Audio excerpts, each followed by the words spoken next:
Study IQ IAS, अब तैयारी हुई affordable. Hello everyone, welcome to study IQ। मैं प्राची आप लोगों का science and technology weekly current affair में बेहद स्वागत करती हूँ। आज की हमारी क्लास छोटी क्लास रहेगी क्योंकि केवल 5 टॉपिक्स को हमें आज डिस्कस करना है और जिसमें से कुछ टॉपिक्स को हम पहले भी कवर कर चुके हैं। पहला टॉपिक है आदित्य L1 जो कि इसरो का एक सन से रिलेटेड स्पेस मिशन है। दूसरा हमारा टॉपिक है आर्टिफिशियल इंटेलिजेंस इंडेक्स रिपोर्ट 2023। तो आर्टिफिशियल इंटेलिजेंस को लेकर क्या कुछ डेवलपमेंट चल रही है उससे रिलेटेड कुछ इंपॉर्टेंट फैक्ट्स हमें इस रिपोर्ट से पता चलते हैं, उनको डिस्कस करेंगे। नेक्स्ट टॉपिक है हमारा लूनर 25। रशिया का एक लूनर मिशन है। अब तक आप न्यूज़ देख चुके होंगे। इसकी जो है यात्रा समाप्त हो गई है। मून के सरफेस पे जाके क्रैश हुआ है। तो अब इसके बारे में बहुत कुछ पढ़ने के लिए तो नहीं बचा है, लेकिन भारत का चंद्रयान मिशन 3 अभी भी अपने सफर पर जारी है। हमारा जो झंडा है वो अभी भी ऊंचा है। एक बेसिक कंपैरिजन हम देख लेंगे क्योंकि कुछ लोगों के मन में सवाल उठ रहा था कि ये जो लूनर 25 था ये तो काफी लेट लॉन्च हुआ था, फिर ये हमसे पहले कैसे मून के सरफेस पे पहुंच गया, राइट। थोड़ा सा देख लेंगे। देन इसके बाद फोर्थ जो हमारा टॉपिक है दैट इज नाविक नेविगेशन सिस्टम। तो जो आधार एनरोलमेंट डिवाइसेस हैं उनके साथ इस नाविक नेविगेशन सिस्टम को इंटीग्रेट करने की बात की जा रही है। तो उसका क्या फायदा होगा, ये नेविगेशन सिस्टम है क्या, थोड़ा सा समझेंगे। हालांकि आपको इसके बारे में पहले भी पढ़ा चुकी हूँ मैं। देन इंडियाज टीबी बर्डन, तो ट्यूबरक्लोसिस को लेकर भी हम काफी बार डिस्कशन कर चुके हैं।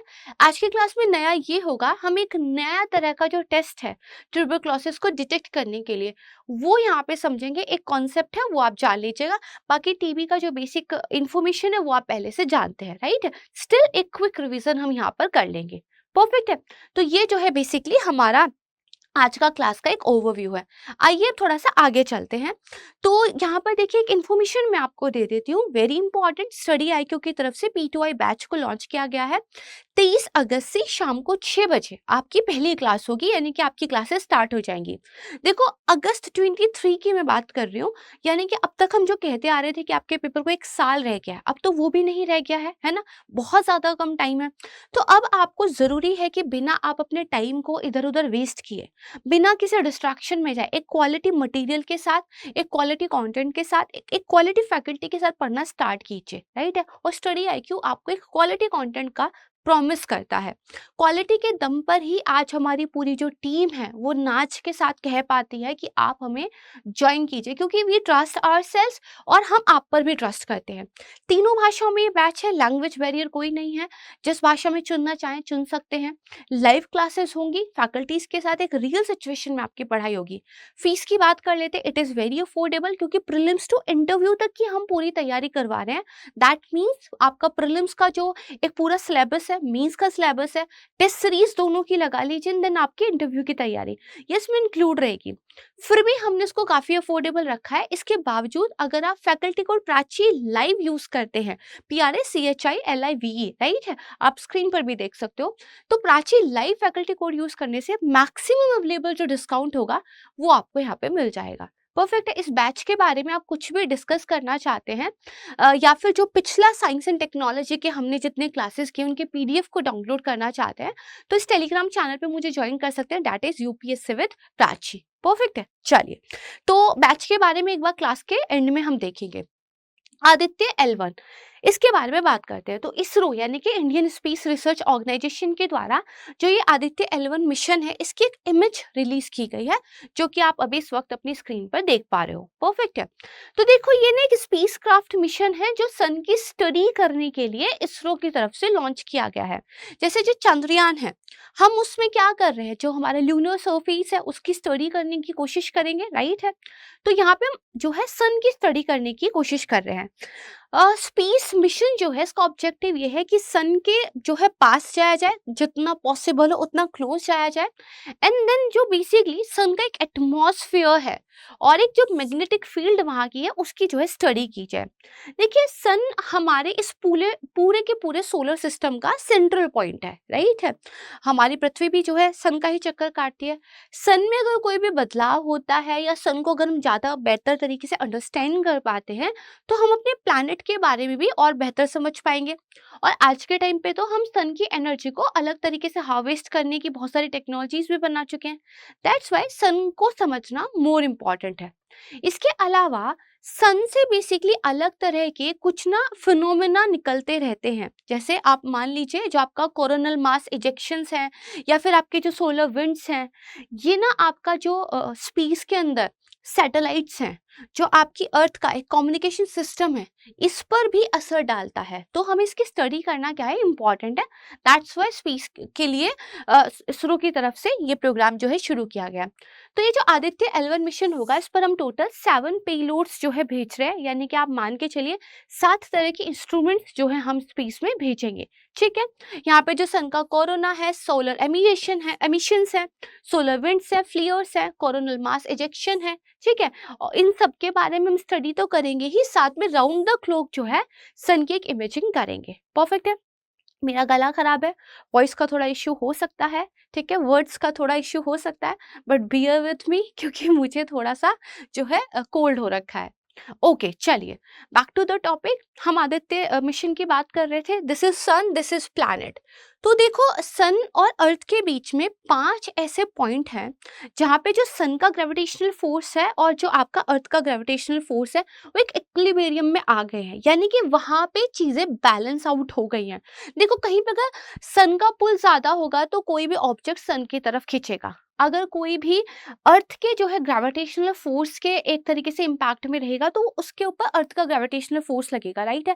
बट कोई ऐसे पॉइंट्स होते हैं जहाँ पे ये एक बैलेंस हो जाता है, एक दूसरे को क्या है, एक तरीके से आप कह सकते हैं कट आउट कर देता है। ऐसे टोटल 5 पॉइंट है। ठीक है, इसमें से जो पहला पॉइंट है that is L1। Aditya mission को बेसिकली क्या है, इस वाले मिशन पर यहाँ पर जो स्टैब्लिश किया जाएगा, जिसकी वजह से क्या होगा कि जो आपका ये स्पेस मिशन है इसको कम फ्यूल खर्च करना पड़ेगा, क्योंकि एक बैलेंस की जो है पोजीशन के अंदर होगा। परफेक्ट है। अब देखो, 400 किलोग्राम का ये सैटेलाइट होने वाला है। इसको PSLV का जो एक्सेल वर्जन है, ठीक है, उसके द्वारा लॉन्च किया जाएगा। और L1 पॉइंट में जो है बेसिकली हम इसको लेकर जाएंगे, जिसको हम जो है फर्स्ट लैग्रेंजियन पॉइंट भी बोलते हैं। परफेक्ट है। तो ये उन 5 पॉइंट में से एक है जो अर्थ और सन के सिस्टम के बीच में एक ऑर्बिटल प्लेन में पड़ते हैं, जहाँ चीजें बैलेंस आउट हो चुकी है। ठीक है, यहाँ पे देखो बहुत सारे इंस्ट्रूमेंट्स, बहुत सारे जो कंपोनेंट्स हैं मिशन के, वो इंडिया में ही मैन्युफैक्चर किए गए हैं। तो एक जो आत्मनिर्भर भारत की हम बात करते हैं, वो बेसिकली हम अचीव कर पा रहे हैं। इन ऑब्जेक्ट्स को, इन इंस्ट्रूमेंट्स को, इन कंपोनेंट्स को बनाना हमारे लिए एक चैलेंज था, बट एक अपॉर्चुनिटी भी है खुद को साबित करने की। परफेक्ट है, इसको ध्यान रखिएगा। अब देखो, मैंने बात की थी कि सन के कोरोना की स्टडी करेगा, ये सारी चीजें क्या है। अगर हम सन को लेयर्स में डिवाइड करके देखें, एक आपका कोर होता है, देन आपका एक रेडिएटिव जोन होगा, देन इसके बाद आप आएंगे तो आपका एक कन्वेक्शन जोन होता है, इसी में आपका फिर फोटोस्फीयर, देन आपका क्रोमोस्फीयर, देन आप देखोगे इसके अलावा आपका ट्रांजिशन जोन एंड कोरोना होता है, राइट है। ये अलग अलग जो है लेयर सन की होती हैं, और इसका जो आउटर लेयर्स है हम उनकी जो है स्टडी करने की यहाँ पे कोशिश कर रहे हैं। कभी सन के बारे में डिटेल से पढ़ेंगे तो इन लेयर्स को भी यहाँ पर डिटेल से समझ लेंगे। परफेक्ट है। ओके, तो this is all about the Aditya L1 mission. ठीक है, चंद्रयान पे एक बार विजय मिल जाए, फिर सन पे भी जो है विजय लेने की पूरी हमारी कोशिश रहेगी। परफेक्ट है। चलिए, all the very best to the ISRO. अब चलते हैं अपने नेक्स्ट टॉपिक की तरफ, that is artificial intelligence index report. तो देखो, ये जो रिपोर्ट आई है 2023 वाली, इनका कहना ये है कि एक ना प्लेटफॉर्म है दैट इज गिटहब। अब ये गिटहब क्या है, इसके बारे में भी पढ़ेंगे। ये लास्ट ईयर भी बहुत ज्यादा न्यूज में था। तो एक प्लेटफॉर्म है गिटहब। इस प्लेटफॉर्म पर आर्टिफिशियल इंटेलिजेंस से रिलेटेड जितनी भी प्रोजेक्ट्स हैं, उसमें सबसे ज्यादा जो कंट्रीब्यूशन है वो इंडियन डेवलपर्स का है। तो करीब देखिए 24 जो कंट्रीब्यूशन है AI रिलेटेड प्रोजेक्ट्स में, वो किसका है, वो जो इंडियन सॉफ्टवेयर डेवलपर्स है उनका है। परफेक्ट है। तो भारत काफी अच्छा काम इस पे कर रहा है। तो देखो, इस रिपोर्ट में बाकी कुछ क्या कहा गया है, इसको समझने से पहले गिटहब क्या होता है ये जान लेते हैं। देखो, ये एक प्लेटफॉर्म है, राइट है। जैसे कोई भी वेबसाइट आप मान लीजिए, इट इज ऑल्सो प्लेटफॉर्म जो गिट नाम के एक सॉफ्टवेयर पे काम करता है। इसको इसलिए बनाया गया था, कोई भी सॉफ्टवेयर डेवलपर कोई भी अगर प्रोजेक्ट बनाता है, कोई भी कोडिंग अगर उसने की है, किसी चीज को लेके कोड लिखे हैं, है ना, तो वो इस प्लेटफॉर्म पे उसको पब्लिकली शेयर कर सकता है, ताकि बाकी के लोग उसके कोड्स को देख सके, उसको सीख सके। और मान लीजिए सॉफ्टवेयर डेवलपर को कोई हेल्प चाहिए, तो वो बोल भी सकता है कि आप मेरे साथ कोलैबोरेट करना चाहते हैं तो कर सकते हैं। ठीक है, तो आप कह सकते हैं it is a open source developer community. Open source क्यों है? क्योंकि everyone can have access to the platform. ठीक है। डेवलपर्स कम्युनिटी क्यों है? क्योंकि यहाँ पे जो कोड डेवलप करते हैं ये उनकी बेसिकली कम्युनिटी के लिए this is a platform, right है। कुछ इस तरह की का ये दिखाई देता है और अलग अलग प्रोजेक्ट्स के कोड्स आपको यहाँ पे देखने के लिए मिल जाएंगे। जैसे यहाँ पे कुछ सर्च किया हुआ है उससे रिलेटेड मिल गया है। ठीक है जी, तो इसको ध्यान रखना। और अगर हम बात करें तो कोई भी डेवलपर कुछ भी यहाँ पे अपलोड कर सकता है। वो सॉफ्टवेयर कोड हो सकता है, ऐप का कोड हो सकता है, किसी सॉफ्टवेयर का आइडिया हो सकता है जिस पे वो काम करना चाहता है, और जो बाकी के सॉफ्टवेयर डेवलपर्स हैं उनकी एक हेल्प चाहता है कि भाई आप मेरे साथ मिलकर क्या है एक काम कर लीजिए। ठीक है, तो ये है। यहाँ पे कोई भी प्रोजेक्ट जो है उसको पब्लिकली देखा जा सकता है। मोस्टली इसके फीचर्स फ्री होते हैं। कुछ कंपनीज होती है वो यहाँ पे पेड अकाउंट्स भी जो है यूज करती हैं, ताकि वो अगर कोई प्रोजेक्ट बनाना चाहती हैं तो दुनिया भर के जो सॉफ्टवेयर डेवलपर्स है वो इस प्लेटफॉर्म पे उनको मिल जाएंगे। वो उनको बोल पाएंगे कि अगर आप हमारे साथ एक कोलैबोरेशन करना चाहते हो तो कर सकते हो। ठीक है, इसको देखो जो डेवलप किया था 2005 में किया था बेसिकली लाइनस टॉरवाल्ड्स ने। और ये कौन है? जिन्होंने open source operating system Linux भी डेवलप किया था। ठीक है जी, तो उन्होंने इसको डेवलप किया था और एक सॉफ्टवेयर गिट पे ये काम करता है। चलो, this is the basic news, right है। ये लास्ट ईयर क्यों न्यूज में था? एक ना बुली बाई ऐप करके बेसिकली ऐप थी और जिसपे ना वुमेन्स को काफी ऑब्जेक्टिफाई किया गया था। इस तरह के पिक्चर्स वगैरह रिलीज किए गए थे और वो जो ऐप बनाई गई थी ना वो इस गिट हब से जो है बेसिकली कोड्स को लेकर बनाई गई थी। तो इसलिए ये न्यूज में था। यूपीएससी को के जो करंट अफेयर को जिसने लास्ट ईयर पढ़ा होगा उनको इसके बारे में पता होगा। ठीक है, फिर से न्यूज में था, मैंने बता दिया है, क्योंकि यूपीएससी कई बार 1.5 साल पुराना करंट अफेयर पूछ लेती है। तो वी नो द गिटहब क्या है? एक ओपन सोर्स जो हमारे डेवलपर्स कम्युनिटी प्लेटफॉर्म है ये है। अब वापस से आते हैं रिपोर्ट पे। रिपोर्ट क्या कह रही है? रिपोर्ट ये कह रही है कि भाई जो गिटहब है उस पे एआई से रिलेटेड जो प्रोजेक्ट्स हैं सबसे ज्यादा कंट्रीब्यूशन उसमें जो इंडियन सॉफ्टवेयर डेवलपर्स हैं उनका है।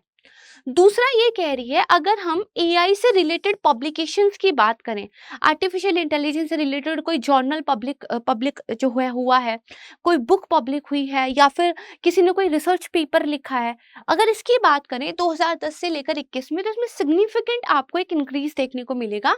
जहां ये 2010 में सिर्फ 2 लाख था, 21 तक ये 5 लाख पहुंच गया है। ठीक है, इसमें सबसे ज्यादा जो पब्लिश हुए हैं वो आपके जर्नल्स थे, उसके बाद कुछ कॉन्फ्रेंस पेपर्स थे। ठीक है, ये सारी चीजें थी। अगर हम अब now a very important fact देखो, रशिया और चाइना की राइवलरी रहती है, हमें पता है, जियोपॉलिटिक्स में हम पढ़ते हैं।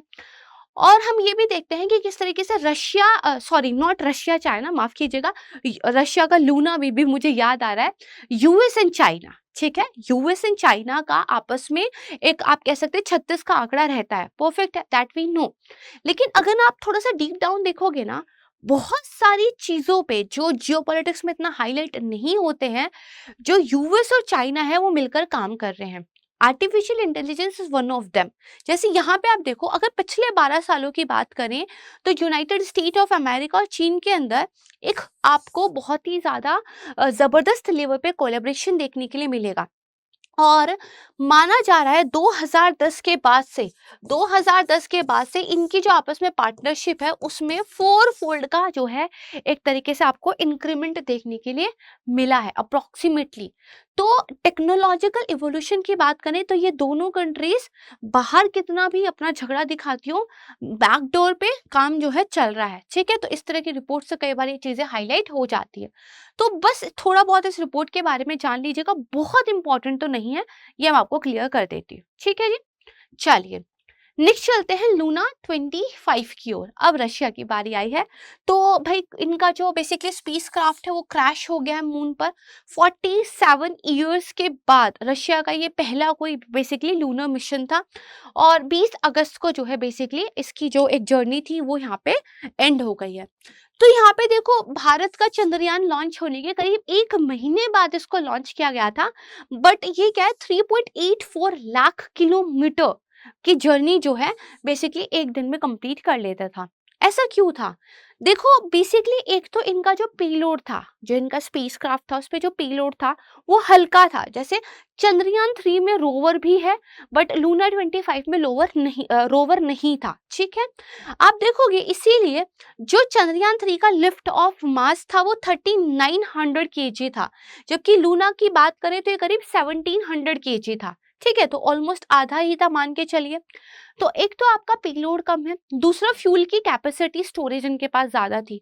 तो देखो ये अर्थ से ना एक डायरेक्ट ट्रेजेक्टरी को फॉलो करके मून पे पहुंचे थे, ठीक है। It's a direct trajectory, perfect है। लेकिन इंडिया के केस में हमने मोर सर्कुलर पाथ को अपनाया है। हमने बेसिकली क्या मैन्यूरिंग्स ऐसे कही हैं, एंड देन हमने एक जो है लूनर ऑर्बिट में जो है इंसर्शन किया है, यहाँ पे हमने ऑर्बिटल रिडक्शन किया। तब जो है बेसिकली हम अब 23 अगस्त को एक सॉफ्ट लैंडिंग का ट्राई करेंगे। तो पहला डिफरेंस तो क्या था, पेलोड के आप कह सकते हैं वेट का। दूसरा डिफरेंस जो है फ्यूल कैपेसिटी का था। एंड तीसरा डिफरेंस जो है जो ट्रेजेक्टरी थी उसका था, ठीक है जी। तो ये वाली बात है। तो अगर हम बात करें बेसिकली इनके कुछ और डिफरेंस की, तो यहाँ पे देखो हमारे पास जो पेलोड्स थे वो क्या क्या थे, एक लैंडर है, एक रोवर है। लूना 25 की बात करें तो इन्होंने कुछ इंस्ट्रूमेंट्स यहाँ पर भेजे हुए थे।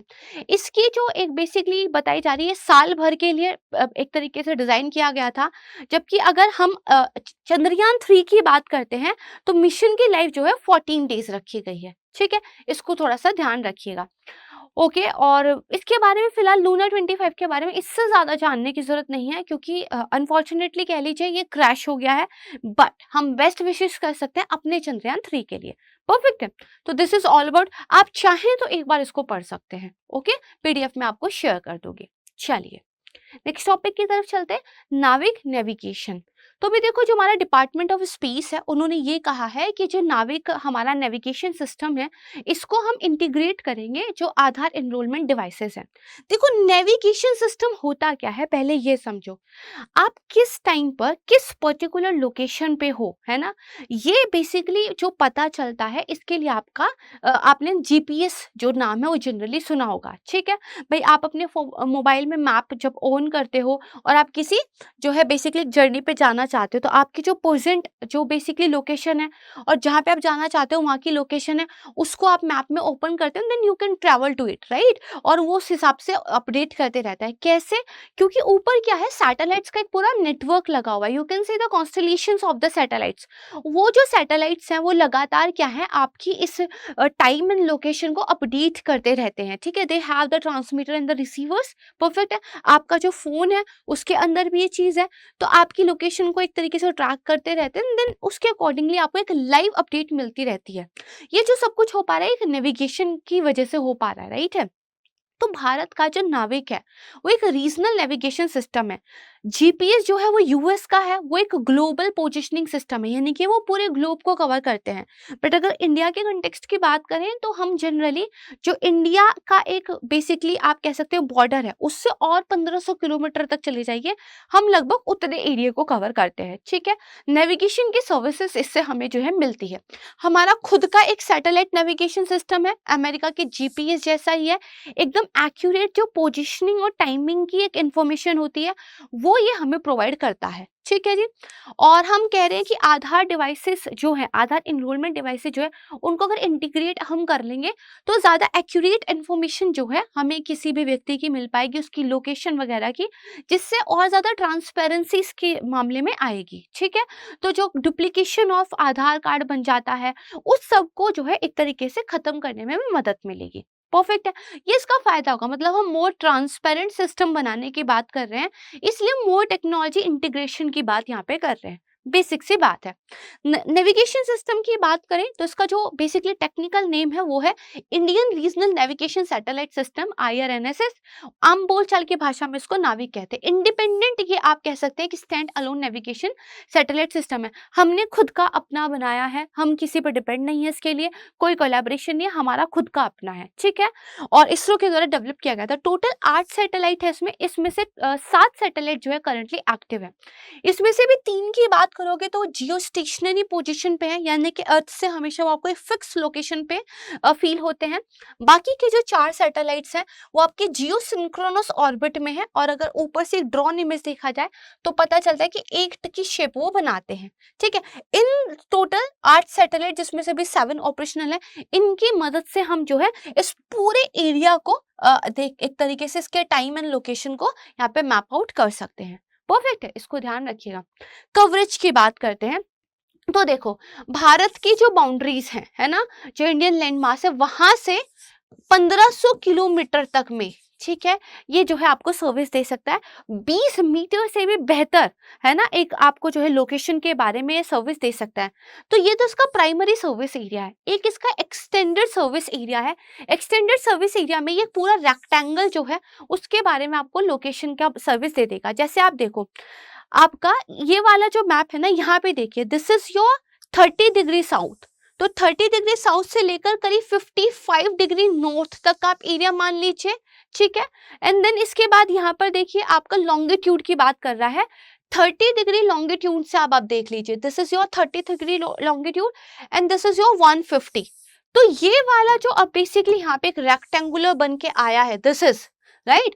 इस पूरे के बारे में अगर आप एक्सटेंडेड सर्विस की बात करो, ये आपको इंफॉर्मेशन देता है, राइट है। तो ये काफी इंपॉर्टेंट इसकी एक चीज है।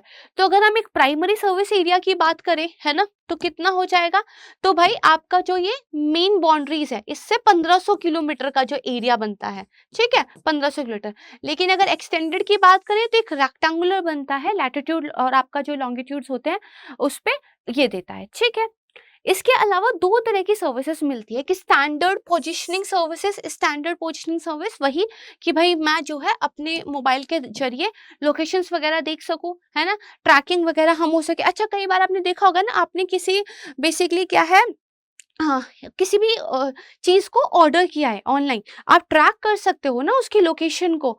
तो लोकेशन ट्रैक करने का जो आपके पास एक ऑप्शन आया है, कहाँ से आया, ये सब इस नेविगेशन सिस्टम की वजह से ही आया। हालांकि इंडिया में तो हम जीपीएस अभी भी यूज कर रहे हैं। ठीक है, इसके अलावा देखो, स्टैंडर्ड पोजीशनिंग सर्विसेज के अलावा वेरी इंपॉर्टेंट एक रिस्ट्रिक्टेड सर्विसेज भी हैं। अब ये ना जो हमारी आर्म्ड फोर्सेज हैं उनके लिए ही है, ये मोर एक्यूरेट है, ये इनक्रिप्टेड सर्विसेज होती हैं, आम लोगों के लिए नहीं होती, ये हमारे आर्म्ड फोर्सेस के लिए होती है। डिफेंस एप्लीकेशन जो है ना, बेसिकली अपनी एनिमी की पोजीशन का पता लगाना, उनके बेस का पता लगाना, वेपन्स का पता लगाना, उससे ये रिलेटेड आप मान सकते हो। और 1 से लेकर 5 मीटर तक ये एक्यूरेट इंफॉर्मेशन जो है आपको दे सकता है। तो it is very very important. ठीक है, तो बेसिकली इसके सिविल एप्लीकेशन भी और मिलिट्री एप्लीकेशन भी है। 2 बातें में समझ में आ गई। सिविल की बात करें, भाई अपने मोबाइल से पोजीशनिंग का पता लगा सकते हो, आपके पेरेंट्स आपके पास आ रहे हैं, आप उनकी लाइव लोकेशन जो है अपने पास मंगवा लेते हो, तो you can have an idea कि भाई कहाँ पहुंच गए मम्मी पापा, राइट है।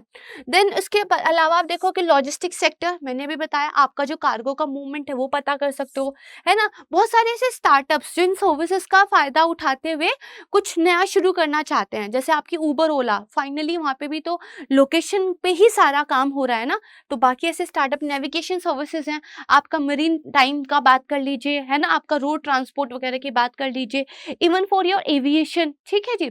मिलिट्री की बात करें, एनिमी का पोजीशन, बॉर्डर की सिक्योरिटी, वेपन्स की ट्रैकिंग और ड्रोन टेक्नोलॉजी। ठीक है, ड्रोन्स को जो एक कनेक्टिविटी मिलेगी, उनको जो एक लोकेशन का, एक लॉन्गिट्यूड लैटिट्यूड्स का आइडिया मिलेगा, बहुत ज़्यादा इंपॉर्टेंट है। कल को ड्रोन वॉरफेयर की जो हम बात करते हैं उसमें ये काफ़ी ज़्यादा काम आ सकता है। परफेक्ट है। इस डायग्राम में भी अगेन इसके एप्लीकेशंस बताए हुए कि भाई कैसे व्हीकल का ट्रैकिंग वगैरह कर सकते हैं, मोबाइल फोन्स का इंटीग्रेशन कर सकते हैं, एक डाटा की मैपिंग वगैरह कर सकते हैं। ठीक है, इसके अलावा प्रिसाइज टाइमिंग वगैरह ये आप देख लीजिएगा। ठीक है, सिमिलर चीज़ें यहाँ पे बताई हुई है। देखो, इसकी बहुत हाई एक्यूरेसी है। हमें लगता है कि जीपीएस भाई वो तो पूरे ग्लोब को कवर करते हैं, बट अगर आप बात करोगे ना, तो नाविक की ना जो एक्यूरेसी वो 5 मीटर तक है, अगर हम नॉर्मल की बात करें, है ना। रिस्ट्रिक्टेड में तो ये और भी ज्यादा एक्यूरेट है, 1 मीटर तक भी एक्यूरेट है। जबकि जीपीएस की बात करें तो वो 20 मीटर तक ही एक्यूरेट है। ठीक है जी। तो आगे आगे जैसे जैसे हम सैटेलाइट्स बढ़ाते जाएंगे ना, इसका कवरेज भी बढ़ाते चले जाएंगे। ठीक है, इसको ध्यान रखना। करंट यूज की बात करें, काफी लिमिटेड हम इसको फिलहाल यूज कर रहे हैं। पब्लिक व्हीकल्स की ट्रैकिंग करने में, इमरजेंसी कुछ वार्निंग अलर्ट्स में, फिशरमैन वगैरह अब डीप सी में जा रहे हैं तो उनको बताने में, ठीक है। इसके अलावा जो नेचुरल डिजास्टर वगैरह से रिलेटेड इन्फॉर्मेशन है, इस तरह की चीज़ों में ही अभी हम इसको जो है यूज़ कर रहे हैं। रिस्ट्रिक्टेड सर्विसेज के बारे में we don't have any information कि आर्म्ड फोर्सेज के द्वारा इसका कितना और कहाँ कैसे यूज़ किया जा रहा है, we don't have any information, ठीक है, तो उसके बारे में बात नहीं करेंगे। ओके जी, तो ये हो गया। अब देखो आपका यूएस का क्या है, जीपीएस है, यूरोपियन यूनियन का गैलीलियो है, रशिया का ग्लोनास है ना, चाइना का बेइडू है, इंडिया का आईआरएनएस हो गया, ठीक है जी। तो इन सब के बारे में यहाँ पे एक बेसिक कंपैरिजन दिया हुआ है, इसको आप प्लीज एक बार देख लीजिएगा, ठीक है, और पीडीएफ में शेयर कर दूंगी, उसमें आपको मैं दे दूंगी। परफेक्ट है। चलिए, अब हम आज का जो लास्ट टॉपिक है इसकी बात करते हैं, इंडिया टीबी बर्डन। तो देखो हुआ क्या है, WHO ने ये रिकमेंड किया है कि भाई एक टेस्ट है, दैट इज मॉलिक्यूलर डायग्नोस्टिक्स। इसको ना ट्यूबरक्लोसिस को इनिशियली डिटेक्ट करने में अगर आप यूज करते हो तो ये ज्यादा बेहतर है, ठीक है। वर्ल्ड हेल्थ ऑर्गेनाइजेशन ने क्या कहा, भाई जो मॉलिक्यूलर डायग्नोस्टिक है ना, ट्यूबरक्लोसिस के लिए हाईली एक्यूरेट है। अगर ड्रग रेजिस्टेंस हो चुका है ये उसको भी डिटेक्ट कर लेता है, कोस्ट इफेक्टिव भी है, और टीबी का पता ना चलने की वजह से जो ट्रीटमेंट में डिले हो जाता है उसको भी इस वजह से आप क्या है रिड्यूस कर सकते हो। तो now question is what is molecular diagnostic test. But इससे भी पहले पता होना चाहिए, अगर ये कुछ नया आया है तो फिर पुराना क्या था, ठीक है। तो देखो हम बात करते हैं, भारत में बेसिकली अगर आज लास्ट ईयर की बात करें, केवल 23% जो बेसिकली टीबी के प्रिज्यूम पेशेंट्स थे वो मॉलिक्यूलर डायग्नोस्टिक टेस्ट के अंदर गए थे। बाकी के 77 का क्या हुआ था, बाकी के 77 जो हमारा ट्रेडिशनल तरीका है टीबी को जांचने का, उसके जो है बेसिकली अंडरगो गए थे। जैसे आप देख सकते हो जो आपका स्पुटम स्मीयर माइक्रोस्कोपी है ना, तो ये जो स्पुटम स्मीयर माइक्रोस्कोपी होता है, इसमें क्या होता है, पेशेंट का जो एक स्पुटम होता है यानी कि ये स्लाइवा का, और जो आप कफ या जो स्नीज करते हो उसका जो उस टाइम पे जो एक मस्कस है उसका जो एक मिक्सचर है आपका, उसको क्या है कलेक्ट किया जाता है, देन उसको माइक्रोस्कोप के अंदर जो है एक तरीके से आप कह सकते हैं एग्जामिन किया जाता है स्पेशल डाई वगैरह यूज करके। तो वहां ना ये चेक किया जाता है क्या इसमें एसिड फास्ट बेसिली है, और अगर एसिड फास्ट बेसिली है तो ये बेसिकली इसमें इंक्लूड रहता है मायोबैक्टीरियम ट्यूबरक्लोसिस। अब ये मायोबैक्टीरियम ट्यूबरक्लोसिस लिंक्ड है टीबी से, ठीक है, इसी की वजह से टीबी होता है। तो अगर आपका हमने देखा कि जो कफ वगैरह है स्लाइवा वगैरह है उसको हमने माइक्रोस्कोप में देखा, कुछ स्पेशल डाई वगैरह यूज किए, और हमें पता चला कि भाई यहाँ पे एसिड फास्ट बेसिली उपस्थित है, और इसकी वजह से हमें पता चला कि मायोबैक्टीरियम ट्यूबरक्लोसिस भी है, तो वी कैन डिटेक्ट कि भाई अगर ये बैक्टीरिया है दैट मीन्स टीबी है, एंड देन एक इलाज स्टार्ट हो सकता था। देखो तरीका तो ठीक ही था, है ना, जो आपका ये है सिंपल है, कोस्ट इफेक्टिव है, बट इसकी कुछ लिमिटेशंस थी। पहली बात तो टीबी के सारे केसेस इससे डिटेक्ट नहीं होते थे, खासकर जहाँ पे वायरल लोड अभी कम है, अभी जो लोड है ना इन्फेक्शन का वो काफी कम है, तो वो नहीं इसमें पता चलता था।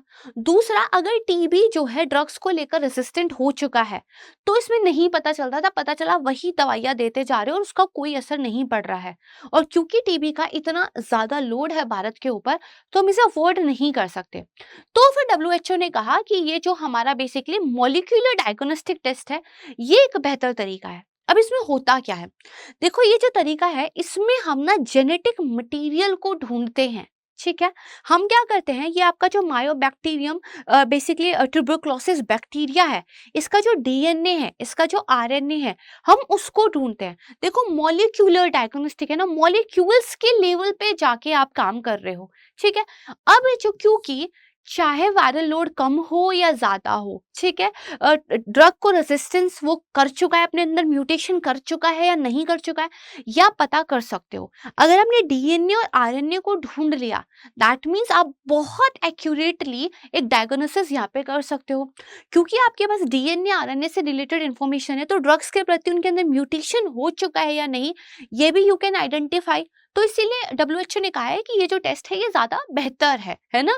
तो हम क्या करते हैं, हाईली एक्यूरेट होता है, और जो टीबी का बैक्टीरिया है पेशेंट के बेसिकली सैंपल्स में उसको ये बहुत ही जो है अच्छे तरीके से आइडेंटिफाई कर लेता है। इसमें कुछ कॉमन टाइप कौन से है, एक आपका जो है पॉलीमरेज चेन रिएक्शन है, ठीक है जी। इसमें क्या होता है, एम्पलीफायर डिटेक्ट करते हैं specific segment of bacterias DNA. तो मान लीजिए आपने पेशेंट का सैंपल लिया, उसमें आपने क्या किया, एनालाइज वगैरह किया लैब के अंदर, और जो बैक्टीरिया का कोई स्पेसिफिक डीएनए आरएनए ना हो, आप उसके बारे में देखना शुरू करते हो, उसको एम्पलीफाई करते हो, उसकी मल्टीपल कॉपीज बनाते हो, and then you can detect कि एक्चुअली में किस तरह की चीजें यहाँ पे देखने को मिल रही है, ठीक है जी। तो ये है, और यहाँ पे हम ड्रग रेजिस्टेंस म्यूटेशन वगैरह को भी देख सकते हैं, ठीक है जी। ये ध्यान रखना। आज के टाइम पे कौन कौन से मॉलिक्यूलर टेस्ट ऐसे अवेलेबल है, एक आपका होता है एक्सपोर्ट एमटीबी आरआईएफ, एंड एक आपका export MTB RIF ultra, right है। ये कुछ आपके पास अवेलेबल है, बट यहाँ पे एक और रिपोर्ट आई है भाई, सिर्फ 23 जो आपके बेसिकली ऐसे पेशेंट थे उनका ही ये मॉलिक्यूलर टेस्ट हुआ है, 77 वालों का वही स्पुटम सिमिलर वाला माइक्रोस्कोपी हुआ है।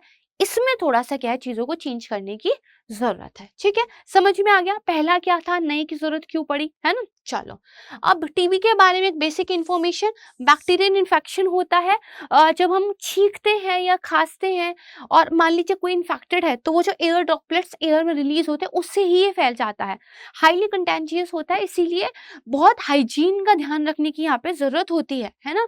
मायोबैक्टीरियम ट्यूबरकुलोसिस नाम के बैक्टीरिया से होता है ना, जो मायोबैक्टीरियाई फैमिली से बिलोंग करता है। पूरे वर्ल्ड में देखा जाए तो 13वां ये सबसे लीडिंग कॉज है डेथ का, ठीक है जी। और सेकंड सबसे ज्यादा इन्फेक्टियस किलर ये माना जाता है कोविड-19 के बाद, यानी कि एचआईवी एड्स से भी ज्यादा। परफेक्ट है, इसको ध्यान रखिएगा। ह्यूमंस की बात करें, जनरली हमारे लंग्स को जो है अफेक्ट करता है, जिसको हम प्रिलिमिनरी टीबी भी कहते हैं, बट ये अदर ऑर्गन्स को भी अफेक्ट कर सकता है, जिसको हम एक्स्ट्रा प्रिलिमिनरी टीबी भी बोलते हैं। परफेक्ट है जी।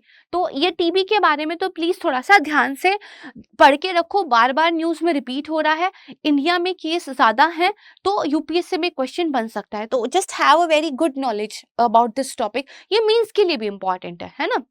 वैक्सीन की बात करें तो आज के टाइम पे अगर आप देखोगे तो जो वैक्सीन आपका कैलमेटिग्रीन बीसीजी जिसको बोलते हैं, ये इकलौती लाइसेंस्ड वैक्सीन है टीबी को प्रिवेंट करने के लिए, लेकिन ये भी कुछ ज्योग्राफिक लोकेशन पे तो अच्छा काम करती है, बाकी पे नहीं करती। यहाँ पे फिर जेनेटिक्स जो है पिक्चर के अंदर आ जाते हैं, और बेसिकली जो आप देखोगे जो इक्वेटर से बेसिकली आप देखोगे थोड़ा दूर है, further countries from the equator the higher is the efficiency, यानी कि इक्वेटर के आसपास जो कंट्रीज है, जनरली मोस्टली वो डेवलपिंग कंट्रीज ही है, वहां पे इतना बेहतर काम नहीं करती, जितना आप इक्वेटर से दूर होते चले जाओगे उतना ये बेहतर काम करती है।